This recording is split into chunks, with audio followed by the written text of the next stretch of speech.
C'est donc aujourd'hui la fête de la découverte de la Sainte Croix. Le terme latin c'est l'inventio. Inventio, invenire, ça veut dire découvrir, trouver. Et c'est la mémoire du 4e dimanche après Pâques, dont on fera également la lecture du dernier évangile à la fin de la cérémonie. Christum regem crucifixum venite adoremus. Alléluia. Venez, adorons le Christ roi crucifié. Dieu soit loué. Au nom du Père et du Fils et du Saint-Esprit, ainsi soit-il. Ces paroles sont celles de l'invitatoire des matines, donc de cette fête de la découverte de la Sainte Croix. Qu'est-ce qui s'y trouve exactement commémoré? Pour cela, il faut se remettre dans le cadre historique dans lequel la Sainte Croix a été découverte.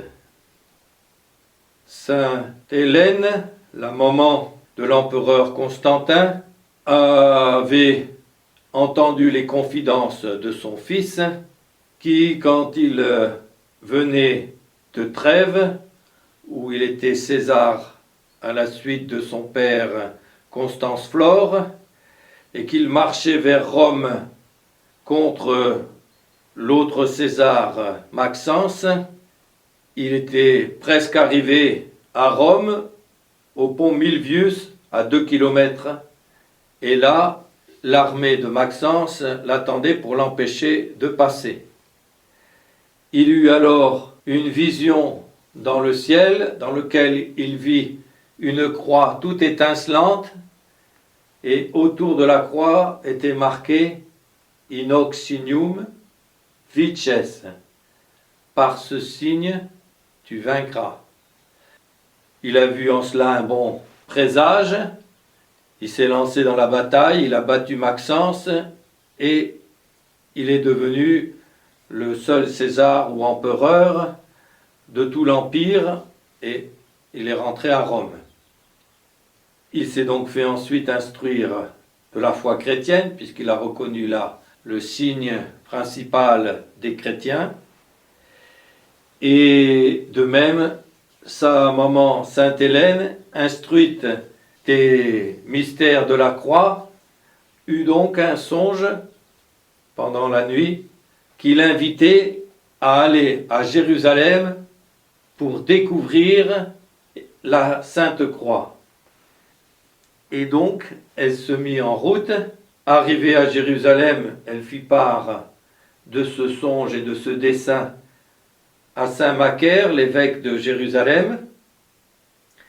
Et également, elle lui apprit que son fils Constantin était favorable aux chrétiens, qu'il venait de leur accorder la liberté du culte public, qui leur avait été refusé complètement jusque-là, puisqu'il y avait eu jusque-là des persécutions sanglantes. Ils étaient obligés de pratiquer en cachette, dans les catacombes, dans les cimetières, dans les maisons particulières, où ils pouvaient. Et il lui demanda où se trouvait l'endroit où notre Seigneur avait été crucifié. Et le Saint-Évêque la conduisit, mais il y avait à cet endroit-là une statue de Vénus. Comment se fait-il qu'elle se trouvait à cet endroit-là? Eh bien, comme les païens se rendaient compte que certains lieux en Palestine étaient très vénérés par les chrétiens parce qu'ils marquaient un passage de la vie de notre Seigneur ici-bas, ils avaient voulu les empêcher de pouvoir s'y approcher et de pouvoir y prier, et ils n'avaient rien trouvé de plus immonde pour les écarter que d'y mettre des statues d'idoles.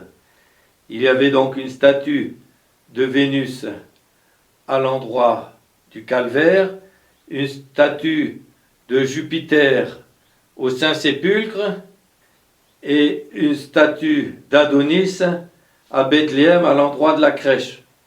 Et d'un autre côté, ça servait aussi à marquer les lieux et donc à les retrouver plus facilement une fois que l'Empire serait devenu chrétien. Sainte Hélène fit donc enlever ces statues d'idoles de ces lieux et elle demanda à l'évêque si on savait où était la croix de notre Seigneur, et il ne le savait pas, et toujours inspirée par son songe, elle demanda qu'on puisse creuser tout autour du rocher du Calvaire, qui était sur un petit monticule, pour essayer de voir si on ne pourrait pas la découvrir. Et en creusant, on découvrit une grande fosse dans laquelle se trouvaient 3 croix. Il y en avait d'autres dans deux lieux, puisque ça avait été longtemps un lieu de supplice et de torture et d'exécution capitale. Il y avait aussi des crânes et autres. Et ce qui faisait qu'on avait donné ce lieu qui aussi avait une forme de crâne, comme le dit l'évêque justement de Jérusalem, Saint Cyril, qu'on lui avait donné le nom de calvaire à cause de la forme de crâne que ce mont avait.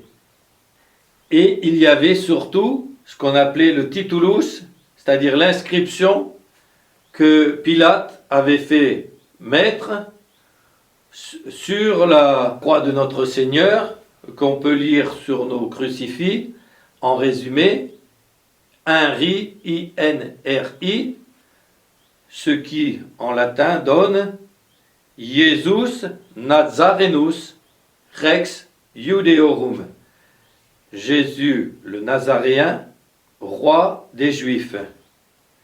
Mais malheureusement, ce titulum était à côté des croix, mais n'était pas sur une croix.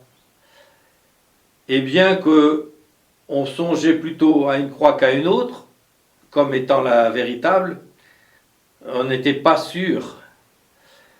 Alors, l'évêque Saint-Macaire eut l'inspiration de faire approcher une femme qui avait une maladie grave, et il lui apposa, il lui fit toucher une première croix, une deuxième croix, et quand il lui présenta celle qu'on pensait être la véridique, en la touchant, elle fut instantanément guérie. Et c'est comme cela donc, et grâce à Sainte Hélène, la maman de l'empereur Constantin, que la Sainte Croix fut découverte. Sainte Hélène, très touchée, voulut faire bâtir en ce lieu un immense basilique. C'est une des plus grandes de Terre Sainte. La plus grande, c'est celle de Bethléem, mais en longueur.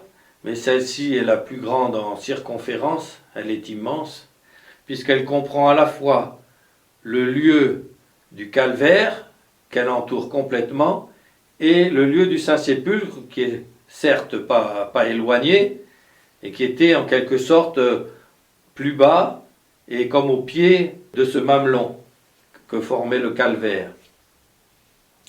Et quand on va justement dans cette basilique du Saint-Sépulcre, on rentre, il y a comme un vestibule, juste sur la droite, il y a un escalier qui monte assez raide et qui monte vers le calvaire, puisque bien entendu tout a été entouré de murs, de marbre, etc. Et puis, à la hauteur à laquelle on rentre, sur la gauche, on rentre dans une immense rotonde, au centre de laquelle se trouve le reste du rocher dans lequel on avait taillé une grotte pour faire un tombeau. Et donc c'est Joseph d'Arimathie, qui était un des décurions, donc un des 10 personnages les plus importants sur le plan civil de la ville de Jérusalem, et donc qui avait les moyens de le faire, qui s'était fait tailler pour lui ce sépulcre, Et comme il vénérait notre Seigneur, et qu'il fut un de ceux qui vint avec Nicodème, dont on parle dans l'évangile d'aujourd'hui, pour venir récupérer le corps de notre Seigneur, donc, après avoir demandé l'autorisation au gouverneur romain Pilate, il le fit placer dans son propre tombeau, qui n'avait encore jamais servi, qui venait d'être taillé dans le roc, et parce que c'était justement tout près du lieu du calvaire, et que c'était un vendredi soir, donc commençait à partir du soir le Shabbat, donc le jour du repos dans l'Ancien Testament, et donc on ne pouvait plus faire de longues marches et de longues activités, et donc notre Seigneur avait été placé là.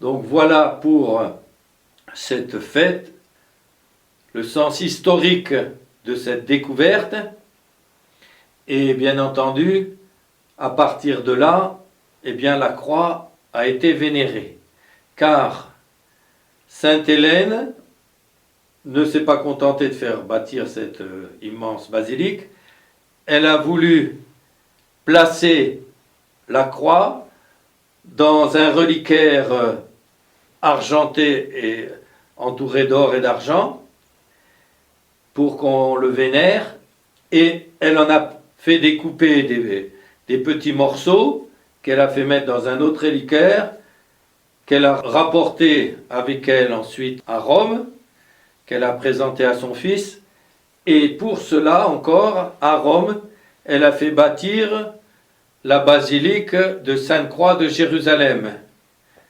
qui est aussi une des grandes basiliques romaines. Elle a aussi ramené divers instruments de la Passion, notamment des clous de la Passion. Donc il y en a un aussi qui a été porté à Trèves, donc l'endroit où Constantin lui-même était César avant de devenir empereur à Rome. Et elle a fait rapporter aussi ce qu'on appelle la Scala Santa, c'est-à-dire l'escalier qui montait dans le palais du gouverneur romain à Jérusalem vers un espèce de petit balcon d'où il parlait à la foule. Et c'est là que notre Seigneur est monté par cet escalier pour être présenté quand Pilate a dit « Ecce homo ». Notre Seigneur était alors couvert des coups de la flagellation et surtout recouvert de la couronne d'épines qui saignait de tous les côtés. Et cette vision, elle avait été vue à l'avance par le prophète Zacharie qui dit « Je le vis, Jésus, fils de Josédek, il avait des vêtements sordides et une couronne sur la tête. Et la couronne que notre Seigneur a voulu avoir, ça a été la couronne d'épines. Et c'est pourquoi d'ailleurs, dans une très belle pensée chrétienne, Godefroy de Bouillon, qui était à la tête des premiers croisés qui ont repris Jérusalem aux musulmans, les musulmans qui avaient pris Jérusalem et la région aux chrétiens, puisque la Palestine était chrétienne et il y avait des prêtres et des évêques et des églises partout, déjà au temps de Saint Jérôme, donc a fortiori au 7e siècle et après. Et c'est donc les musulmans qui ont voulu faire passer les chrétiens de force, comme ils font partout quand ils ont la force et la puissance de le faire, de les faire passer de force à leur impiété musulmane, et ils ont massacré les chrétiens, ils ont versé du sang jusque sur les autels, circoncis de force les enfants et autres, et c'est là que la chrétienté d'Orient a appelé la chrétienté d'Occident à venir à son aide, et voilà comment ont commencé les croisades. Ça n'est aucunement une guerre de conquête pour imposer la foi, comme on le dit maintenant, mais c'est exactement le contraire, une guerre de défense pour protéger les chrétiens d'Orient et puis pour les délivrer et délivrer à nouveau la région. Et par contre, ce dont on nous accuse, c'est ce que faisaient justement, et font toujours d'ailleurs, les musulmans. Ils le font tellement encore qu'ils ont détruit des villages et ils ont chassé encore des chrétientés entières il y a encore quelque temps, très récent, en Syrie, également du côté de Mossoul, et en Syrie, dans le village dans lequel Sainte Thècle, la disciple de Saint Paul, qui avait été martyrisée à 18 ans, mais que par des miracles le bon Dieu avait sauvé de toutes les tortures, elle était venue ensuite vivre près de Séleucie, et donc dans ce village de Maloula, dans une grotte pour y finir ses jours, et elle a vécu jusqu'à 90 ans comme ça. C'est un endroit chrétien depuis le 1er siècle. Et bien là, c'est pareil, les islamistes sont arrivés, ont bombardé, ont pris d'assaut la ville, et comme ils font partout quand ils ont la force, ils ont voulu faire passer de force des chrétiens au mahométanisme, et il en est plusieurs qui, refusant, ont été crucifiés pour terroriser tous les autres. Et ça, au XXIe siècle, il y a un ou 2 ans au maximum. Donc voilà, quand Godefroy de Bouillon a repris Jérusalem, on voulait le déclarer roi de Jérusalem, roi de la Terre Sainte, ce que feront après la famille de Lusignan qui vont lui succéder, qui seront les rois de Terre Sainte pendant 150 ans environ, et après ils iront sur Chypre.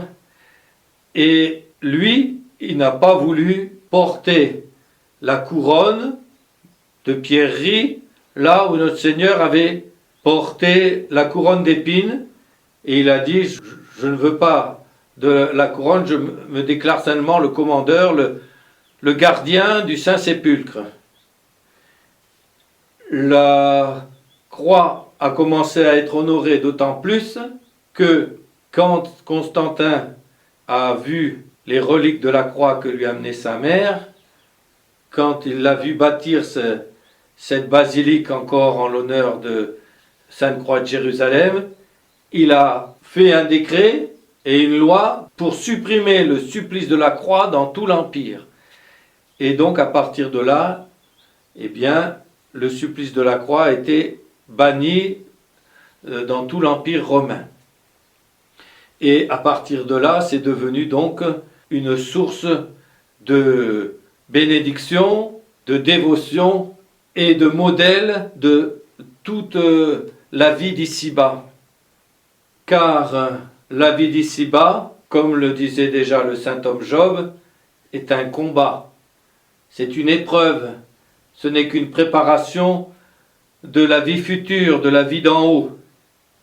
Et on en a un très bel exemple aujourd'hui même, 3 mai, en ce jour même de la découverte de la Sainte Croix, qui a été donnée par 2 époux martyrs dans la Thébaïde, dans la Haute-Égypte.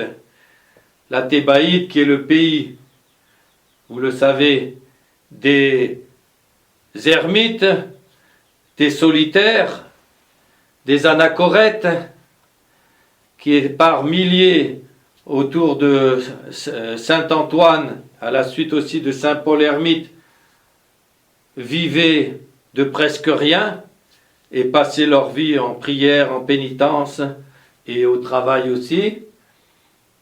C'est la Thébaïde aussi le pays de la légion thébaine qui a donné le bel exemple de se laisser massacrer, et pourtant ils auraient pu résister, ils étaient soldats, ils étaient une légion entière et ils avaient leurs armes, mais par respect pour les autorités et n'ont pas voulu se transformer en, faire une guerre civile entre soldats romains.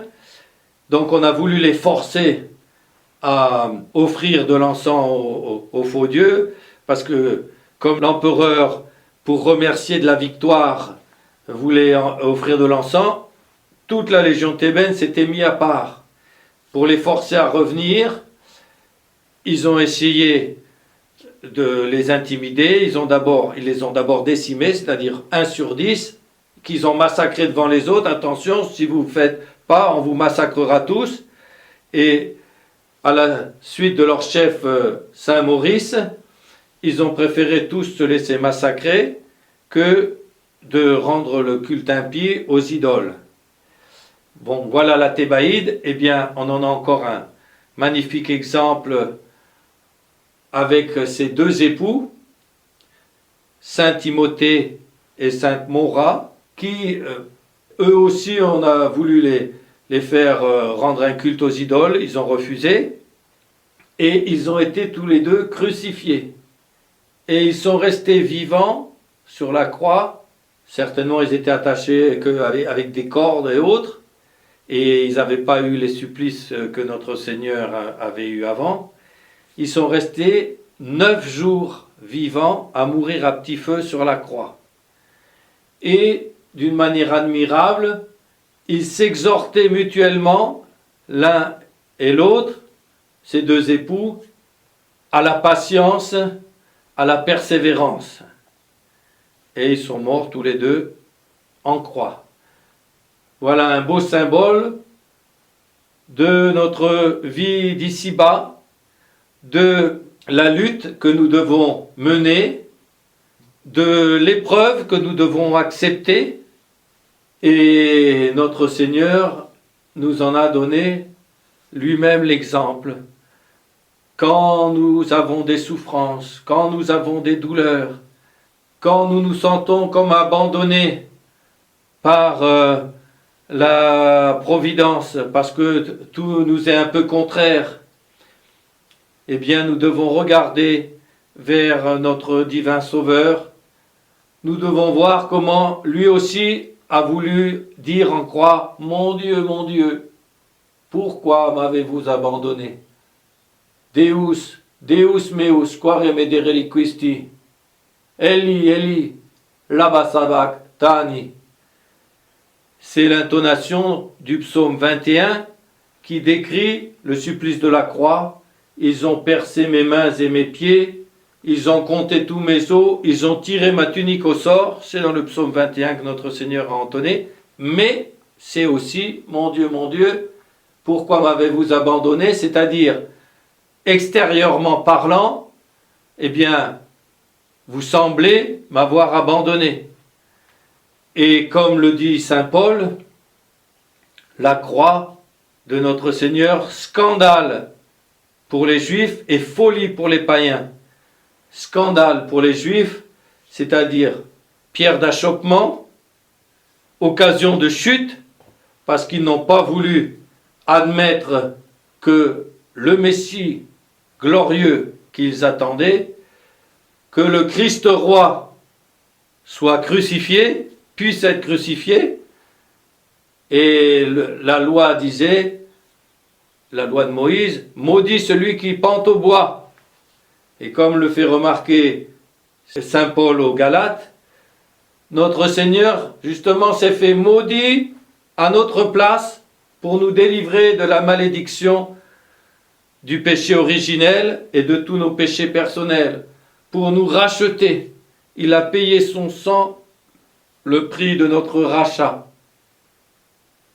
Pierre de scandale pour les Juifs qui ne veulent pas admettre que ce puisse être le Verbe de Dieu, le béni de Dieu, qui soit dans un tel état, et folie pour les païens qui trouvent ça absurde.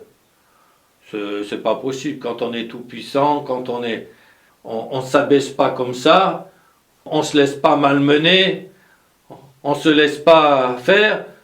Et notre Seigneur n'a pas seulement, et c'est pas laissé faire, il a tout choisi, les épreuves qui entoureront dans sa divine providence, et il savait très bien exactement tout comment allait se passer, puisque l'Ancien Testament donnait tous les détails de la passion de notre Seigneur. Mon livre 3 de Consumatum Est, qui fait quand même 1100 pages, en est un écho, montre toutes ces prophéties réalisées par notre Seigneur au moment de la Passion. Les prophéties annoncées à l'avance. Et les prophéties qui annonçaient à l'avance aussi, et c'est aussi dans le psaume 21, les paroles de moquerie des princes des prêtres contre notre Seigneur. S'il est le Fils de Dieu et le béni de Dieu, qui vienne donc le délivrer? Et ça, c'est aussi dans les psaumes, même leurs paroles. Donc, le triomphe de notre Seigneur part, en quelque sorte, comme une défaite apparente complète. Et cette défaite apparente complète de la croix ne fait que nous donner une petite idée de ce qu'est l'exinanitio. Exinanivit semet ipsum, dit saint Paul, un terme très fort aux Philippiens. Il s'est comme anéanti. En quoi faisant? En se faisant homme, en se faisant créature. Comment? Le Dieu Tout-Puissant s'est fait créature. L'Éternel est rentré dans le temps. L'infini est devenu si petit. Paulo minus ab angelis, un peu plus petit que les anges. Il s'est même fait inférieur à ses créatures angéliques, en sa nature humaine assumée évidemment, en restant le Verbe de Dieu, la deuxième personne de la Sainte Trinité, en gardant tous ses attributs divins. Sic nos amantem, quis non redamet, celui qui nous a tant aimés, qui ne l'aimerait en retour? Oh, combien cet invitatoire cité en Exorde est vrai. Christum regem crucifixum, venite adoremus. Alléluia. Venez, adorons le Christ roi crucifié. Cessons de nous plaindre tout le temps de nos petites misères de rien. Cessons de nous plaindre de nos petites souffrances, qui sont en quelque sorte aussi souvent les fruits de nos lâchetés, de nos déficiences, de nos péchés. Ou même si c'est simplement des épreuves, car les saints ont eu leurs épreuves et souvent ils ont même été plus éprouvés que les autres, et pourtant ils étaient plus innocents que les autres. Eh bien, songeons à notre Seigneur, regardons notre Seigneur qui a choisi tout cela pour nous sauver. Prenons notre mal en patience et, comme le dit saint Paul encore, il n'y a aucune proportion entre les souffrances, même les plus grandes qu'on puisse imaginer, que l'on puisse endurer ici-bas, avec la gloire que Dieu prépare et le bonheur pour ses élus dans l'éternité. O crux ave spes unica nostra, inoc pascale tempore, qui fers gaudium pascalem. Le verset du Vexilla Regis qui est changé aujourd'hui, puisque au temps de la Passion on dit hoc passionis tempore, en ce temps de la Passion, ici on dit en ce temps pascal, et on nous montre que le fruit justement de cette crucifixion, le fruit de cette passion, le fruit de la croix, c'est la joie pascale. Il n'y aurait pas de joie pascale, il n'y aurait pas de joie de la résurrection, il n'y aurait pas de joie de l'ascension, il n'y aurait pas l'espérance de notre propre résurrection, de notre propre ascension au ciel, s'il n'y avait pas eu le sacrifice de la croix. Et il n'y aurait pas eu le sacrifice de la croix s'il n'y avait pas eu l'exinanitio, le quasi-anéantissement de l'incarnation. Ô mon Dieu, combien vous nous aimez, combien vous nous avez donné là des preuves d'un amour qui dépasse tout ce que l'on peut imaginer. vous n'avez pas seulement donné votre vie pour nous, vous qui êtes le roi des rois, vous qui êtes le Dieu Tout-Puissant, comme vous ne pouviez pas la donner en tant que Dieu, vous vous êtes fait créature pour pouvoir la donner, mais vous vous donnez vous-même à nous. Vous vous êtes fait l'un d'entre nous, vous vous êtes mis à notre portée, vous vous êtes rendu visible devant nous, vous nous avez donné le modèle d'une vie pendant votre passage ici-bas. Vous vous êtes encore fait encore plus petit dans la Sainte Eucharistie. Vous nous avez donné le bonheur d'y participer. Et si on ne peut pas le faire d'une façon sacramentelle, nous pouvons le faire d'une façon spirituelle, par la communion spirituelle. Et notre Seigneur est tout-puissant et il peut nous accorder des grâces plus grandes dans ces communions spirituelles par fidélité à la confession de la foi que même dans la communion sacramentelle. Et c'est Sainte Thérèse d'Avila qui dit elle-même qu'elle a reçu parfois dans ses communions spirituelles plus de grâce que dans ses communions sacramentelles, même si c'est pas la voie ordinaire des choses. Et quand on est dans une situation extraordinaire comme celle de cette crise apocalyptique, tout ce qui était ordinaire devient extraordinaire et tout ce qui était extraordinaire devient ordinaire. C'est l'exception malheureusement qui devient la règle. Mais qu'est-ce que c'est que cela?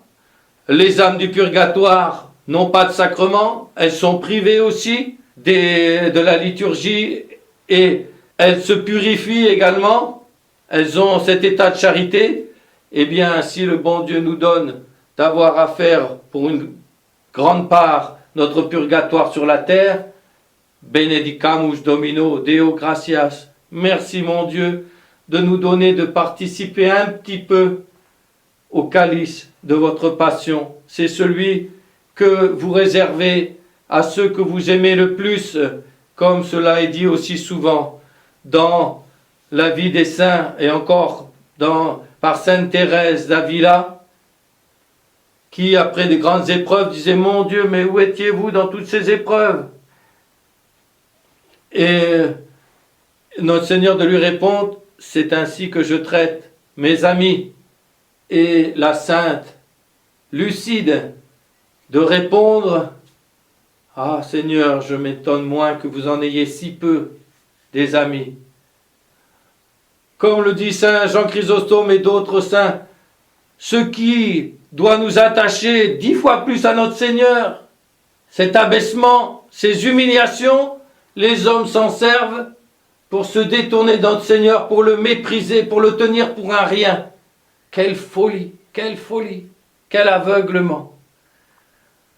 Ô Notre-Dame, qui avait été au pied de la croix, ô Saint Jean l'Évangéliste, qui avait aussi été au pied de la croix pour avoir été à côté de Notre-Dame, daignez nous donner et nous apprendre et nous obtenir la grâce de continuer à regarder nous aussi notre Seigneur souffrant, à nous tenir nous aussi au pied du calvaire, au pied de la croix, et d'accepter nos petites épreuves comme une petite goutte d'eau à rajouter au calice de la passion de notre Seigneur, de façon à ce que si nous mourons avec lui, nous ressuscitions avec lui.